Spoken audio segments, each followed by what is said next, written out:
जाता है कि नदी को रास्ता नहीं दिखाना पड़ता, वो अपना रास्ता स्वयं बना लेती है। इसी प्रकार पुराने समय में एक ऐसा शिष्य हुआ जिसने अपने हुनर और गुरु भक्ति से अपना नाम इतिहास के पन्नों पर दर्ज करवा लिया। उस वीर योद्धा का नाम था एकलव्य। महाभारत काल में प्रयाग के तटवर्ती प्रदेश में सुदूर तक फैला हुआ एक राज्य श्रृंगवेरपुर था। निषाद राज हरिण्य धनु उस आदिवासी इलाके के राजा व एक महान योद्धा थे। गंगा के तट पर स्थित श्रृंगवेरपुर उसकी सुदृढ़ राजधानी थी। उस समय श्रृंगवेरपुर राज्य की शक्ति मगध, हस्तिनापुर, मथुरा, चेदी और चंदेरी आदि बड़े राज्यों के समकक्ष थी। निषाद राज हिरण्य धनु और रानी सुलेखा व उनकी प्रजा सुखी और संपन्न थी। निषाद राज हिरण्य धनु की रानी सुलेखा ने एक पुत्र को जन्म दिया जिसका नाम अभिद्युम्न रखा गया। बचपन में वह अभय के नाम से जाना जाता था। बचपन में जब अभय शिक्षा के लिए अपने कुल के गुरुकुल में गया तो अस्त्र शस्त्र विद्या सीखने लगा। शाबाश एकलव्य, तुम्हारी अस्त्र शस्त्र के प्रति लगन और एक निष्ठा को देखते हुए आज से तुम्हारा नाम एकलव्य होगा। एकलव्य ने गुरुकुल में अस्त्र शस्त्र की सारी शिक्षाएं ली, पर एकलव्य को अपनी धनुर्विद्या से संतुष्टि न थी। इस कारण धनुर्विद्या की उच्च शिक्षा प्राप्त करने के लिए एकलव्य ने उस समय धनुर्विद्या में दक्ष गुरु द्रोण के पास जाने का फैसला किया। पिताश्री, मैं गुरु द्रोणाचार्य जी से धनुर्विद्या सीखना चाहता हूँ, इसलिए आप मुझे उनके पास शिक्षा ग्रहण करने के लिए जाने की आज्ञा प्रदान करें। पुत्र एकलव्य, पर जहाँ तक मैं जानता हूँ गुरु द्रोणाचार्य केवल ब्राह्मण तथा क्षत्रिय वर्ग को ही शिक्षा देते हैं। मुझे नहीं लगता कि वे तुम्हें शिक्षा देने के लिए मानेंगे भी या नहीं। पर पिताश्री, मैं एक बार बस उनसे इस विषय में बात करके लौट आऊंगा। यदि वे शिक्षा देंगे तो मैं अपने आप को भाग्यशाली समझूंगा, अन्यथा उनका आशीर्वाद पाकर लौट आऊंगा।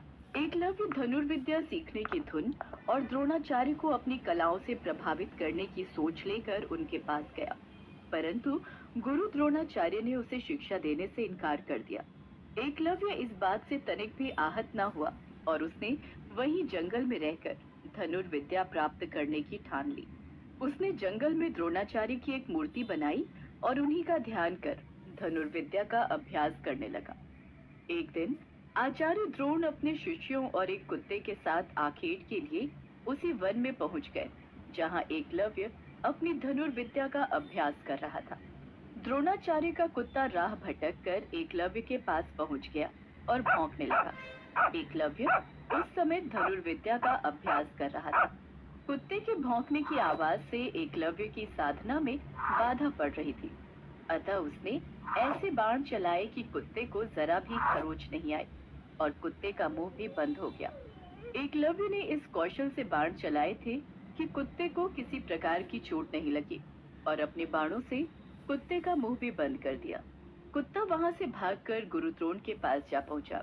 द्रोण और शिष्य ऐसी श्रेष्ठ धनुर्विद्या देख आश्चर्य में पड़ गए। अद्भुत, ये तीरंदाजी तो कमाल की है। इस कुत्ते को जरा सी खरोंच तक नहीं आई। इस वन में ऐसा धनुर्धर कौन है जिसमें ऐसी कुशलता है? द्रोणाचार्य उस महान धनुर्धर को खोजते खोजते एकलव्य के पास पहुँचे और देखा कि एकलव्य ऐसे बाण चला रहा है जो कोई चोटी का योद्धा भी नहीं चला सकता। ये बात द्रोणाचार्य के लिए चिंता का विषय बन गई, क्योंकि कहीं न कहीं वो आने वाले भविष्य के बारे में सोच रहे थे। उन्होंने एकलव्य के सामने उसके गुरु के बारे में जानने की जिज्ञासा दिखाई। पुत्र, धनुर्विद्या में तुम सचमुच पारंगत हो। गुरुदेव, आप प्रणाम। गुरुदेव, आपके दर्शन पाकर मैं धन्य हो गया। पुत्र, क्या तुम मुझे जानते हो? गुरुदेव, एक बार मैं आपसे धनुर्विद्या सीखने के लिए आया था। मैं वही एकलव्य हूँ। हाँ, मुझे कुछ याद तो है, पर तुमने ये धनुर्विद्या किससे सीखी? तुम्हारे गुरु कौन है जिन्होंने तुम्हें ये शिक्षा दी? मैंने तो आप ही से ये धनुर्विद्या सीखी है गुरुदेव। वो देखिए। गुरु द्रोणाचार्य ने देखा वहाँ एक प्रतिमा बनी हुई थी जो स्वयं गुरु द्रोणाचार्य की प्रतिमा थी। उन्हें ये जानकर और भी आश्चर्य हुआ कि द्रोणाचार्य को मानस गुरु मानकर एकलव्य ने स्वयं ही अभ्यास से ये विद्या प्राप्त की है। अपनी प्रतिमा को देख आचार्य द्रोण ने कहा, अगर तुम मुझे ही अपना गुरु मानते हो तो मुझे गुरु दक्षिणा दो। गुरुदेव, आपको गुरु दक्षिणा में क्या चाहिए? मुझसे कहिए, मैं आपको अपने प्राण तक दे सकता हूँ। दक्षिणा में गुरु द्रोण ने अंगूठे की मांग की ताकि एकलव्य सर्वश्रेष्ठ धनुर्धर ना बन जाए। कहीं न कहीं उन्हें भविष्य का भी भय था और अगर ऐसा हुआ तो अर्जुन को महान धनुर्धर बनाने का उनका वचन झूठा हो जाएगा।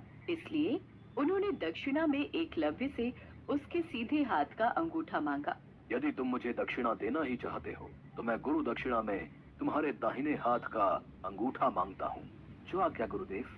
गुरु द्रोण की ऐसी इच्छा देखकर भी एकलव्य का मन जरा भी विचलित नहीं हुआ।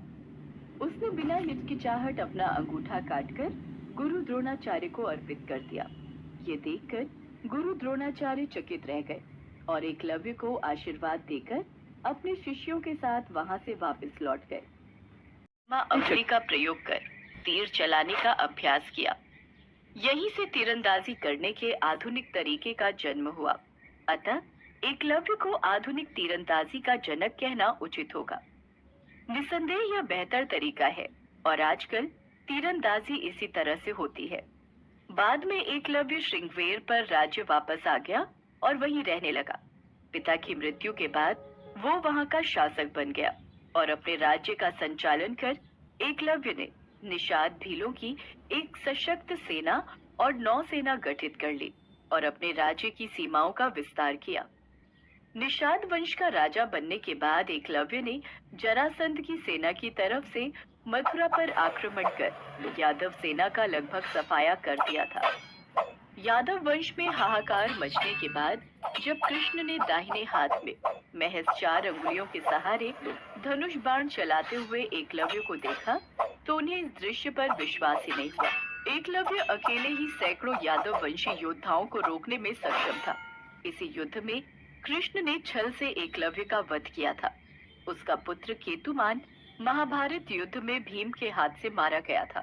जब युद्ध के बाद सभी पांडव अपनी वीरता का बखान कर रहे थे, तब कृष्ण ने अपने अर्जुन प्रेम की बात कबूली थी। हे अर्जुन, तुम्हारे प्रेम में मैंने क्या क्या नहीं किया है। तुम संसार के सर्वश्रेष्ठ धनुर्धर कहलाओ। इसके लिए मैंने द्रोणाचार्य का वध करवाया, महापराक्रमी कर्ण को कमजोर किया और न चाहते हुए भी तुम्हारी जानकारी के बिना भील पुत्र एकलव्य को वीर गति प्रदान की। और इन सब के पीछे केवल एक ही वजह थी कि तुम धर्म के रास्ते पर थे। इसलिए धर्म की राह कभी मत छोड़ना। एकलव्य की महान गुरु भक्ति के कारण उसका नाम सदा के लिए इतिहास के पन्नों पर लिख गया। आज भी जब सर्वश्रेष्ठ गुरु भक्ति की बात आती है तो महान शिष्यों में एकलव्य का नाम सर्वप्रथम आता है।